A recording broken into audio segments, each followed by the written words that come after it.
We got some old do-it-yourself epoxy that's peeling up in this room here off the side of the house. They call it their summer kitchen.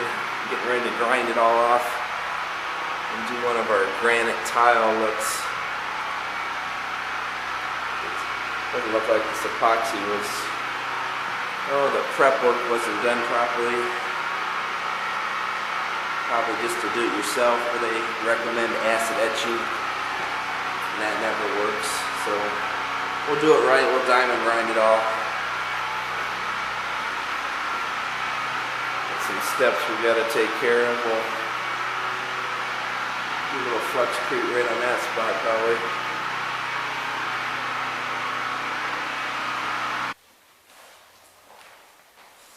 We got the black base coat down. It's going to serve as our grout line in our granite tile. Getting ready to tape out a 2-foot tile pattern on the whole room.